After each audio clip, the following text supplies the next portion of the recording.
Yes, guys, welcome back to another video. Welcome to the George Benson football channel. Chelsea News. I am literally flying back to the UK in about 6 hours. I'm so excited. Christmas is here, ladies and gentlemen. And of course, if you want to get yourselves anything from the Chelsea Megastore this Christmas, then you can use the QR code that is on the screen here and use the discount code GBFC10 for 10% off anything and everything on the Chelsea Megastore website. I believe you've got like 2 more days to order to be able to get it before Christmas. So make sure you check the link in the description down below. It can be for kits. It can be for the Cole Palmer Christmas jumpers. I know it's a bit late now, but I mean, there's always Christmas next year and he's going to be here for a while.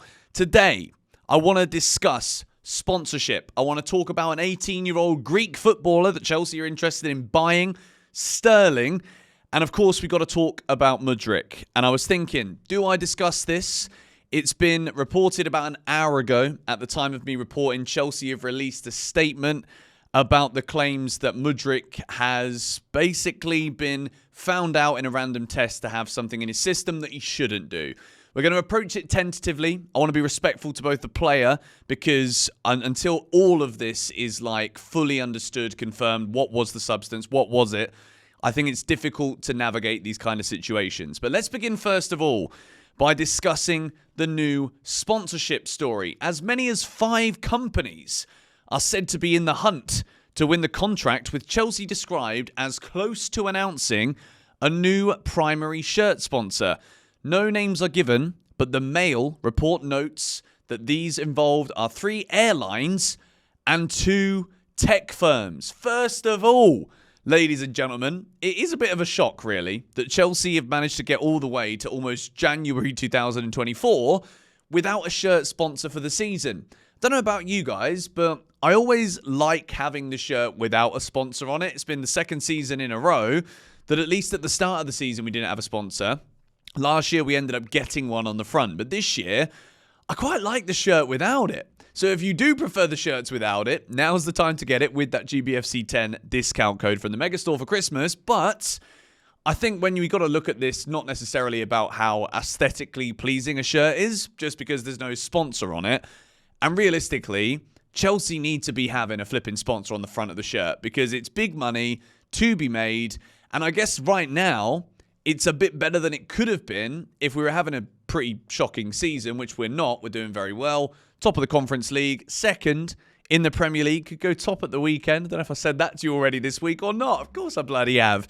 But Chelsea getting a new sponsor. I'm excited to see who it is. It's one of those where the news will come and it will go as quickly as that, but we'll see it on the shirt for the rest of the season. So 3 airlines. Sounds good. If you want to work with GBFC, make some cool travel content. And after I saw Matisse's brilliant video from Kazakhstan, I think there's got to be some Chelsea YouTuber collaboration for the latter stages of the Conference League. Working on it. So now, let's talk about Mudryk. Mikhailo Mudryk failed a doping test at the end of October and is currently facing a ban. So let's take a little look through the statement here on the Chelsea website. You can see there, this was posted an hour ago. Chelsea Football Club can confirm the Football Association recently contacted our player Mikhailo Mudryk concerning an adverse finding in a routine urine test. Both the club and Mikhailo fully support the FA's testing program, and all of our players, including Mikhailo, are regularly tested. Mikhailo has confirmed categorically that he has never knowingly used any banned substances. Both Mikhailo and the club will now work with the relevant authorities to establish what has caused the adverse finding. The club will not be commenting any further. So, that is the official comment from Chelsea Football Club. I think when we first saw these rumours come out, I was not going to address it on GBFC because I think it can be quite damning when there's obviously a story that will go wider than the Chelsea stratosphere of news. Quite often a news video will be me talking to you about Chelsea being linked with this player, being linked with that player, and the conversation is just about excitable speculation the majority of the time. But when it's something a bit more serious like this, you've got to approach the situation with a bit of caution. There is also a lot right now that we don't know. Could it be performance-enhancing drugs? Maybe. Could it be your obvious Class A banned substances that you can find in any old blooming nightclub at the weekend? I think with Mudryk, though, when you look at who he is as a player, who he is as a man, he's very heavily religious. Obviously, there's been a lot of stuff going on in his personal life with the issues that have been happening with Ukraine. There's been a lot of pressure on this man's shoulders. Made a massive money move to Chelsea, and it's not quite gone the way that he would like it to. He's been playing really well this season. I've been very impressed with him in the Conference League. So whatever's going on here, I think we've just got to be very realistic about this. This will be something that rival fans can latch onto and be like, what an idiot. Maybe he did know. Maybe he didn't know. Maybe it's all like saying the right things to make the punishment less, or like, we don't know at this point. But if Mudryk's saying that he didn't know that he was knowingly using banned substances, then obviously this is something that will develop. The story will unfold, and I'm sure there will be some kind of conclusion to this.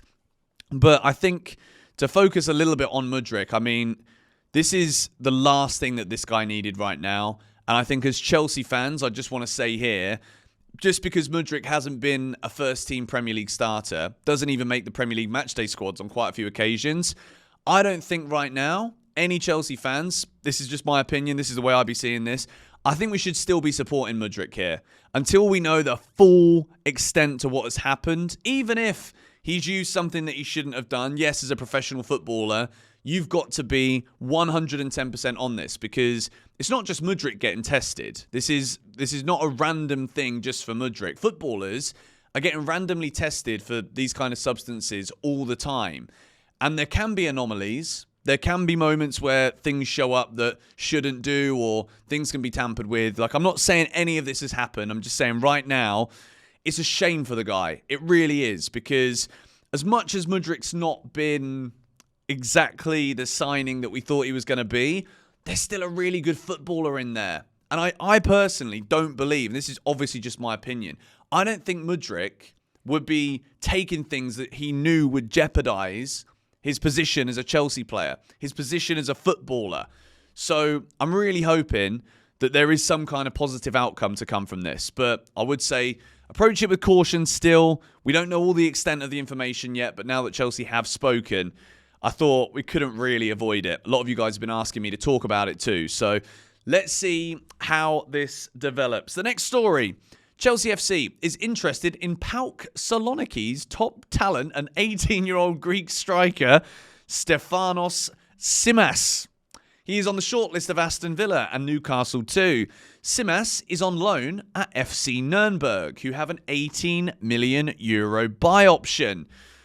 This is it's great now. When I'm reporting these stories about Chelsea, 17-year-old from Brazil, 18-year-old from flipping Greece, I'm at the point now where I'm like, if Chelsea Football Club are interested in one of these young players, from what we've seen so far this season, I'm all for it. I'm not going to sit here any longer and say to you, I'm sick and tired of always being linked with kids, because actually, buying these youngsters is paying off. And I think this is one of those moments where we can link this story into slice of humble pie from me, and a load of credit needs to be given to the recruitment team here at Chelsea. Joe Shields, we know, has had a massive say in a lot of the big players that have come through the door. He's worked with the likes of Lavia, Palmer, Sancho. So right now, I'd say the infrastructure at Chelsea, a lot of us are being proved wrong, myself included. You know, I think I've not been as harsh on the owners as some may have been, but I was very confused. I was looking at all these stories thinking, well, this ain't going to get us in the Champions League. This isn't going to get us back to the top. Lo and behold, we're about to potentially be in a title race, ladies and gentlemen. So, Stefanos Tsimas, let's see where this one goes and develops, shall we? Next thing, we're going to talk about the comments from Glenn Johnson regarding Jadon Sancho's move from Manchester United. Looks like a completely one-sided deal. These days, £23 million for a player like that, it's like giving him away. What he's done in the last few weeks is what we know he's capable of. Jadon Sancho, This is a prime example of how a good manager that can manage individual players is the best manager, particularly when you've got a load of big egos. Football now is not the way it used to be. There's so many distractions for players. The manager's job is to make sure that the player's focused on his game, focused on the team, and Erik ten Hag just wasn't doing that for Jadon Sancho. Erik ten Hag was not supportive enough, didn't create the environment that Jadon Sancho needed to thrive.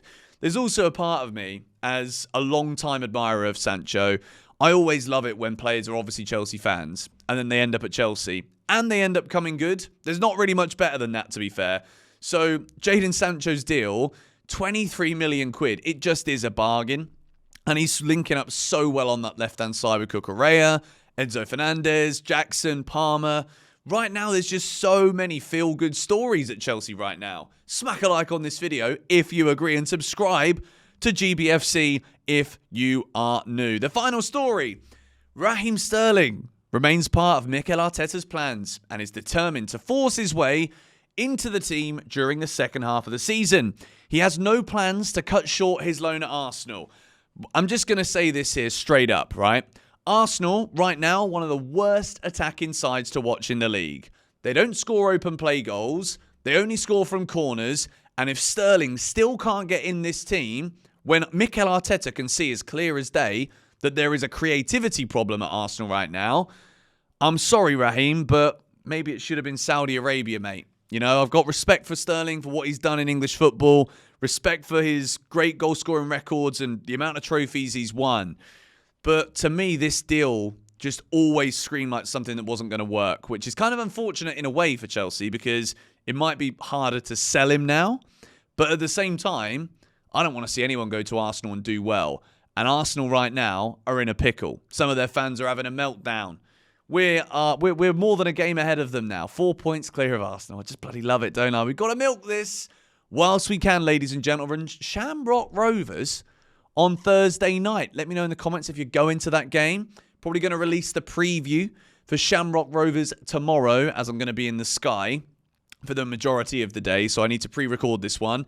So in advance, if you watch the Shamrock Rovers preview and you're like, Benson, wait for the press conference, I'm in the sky.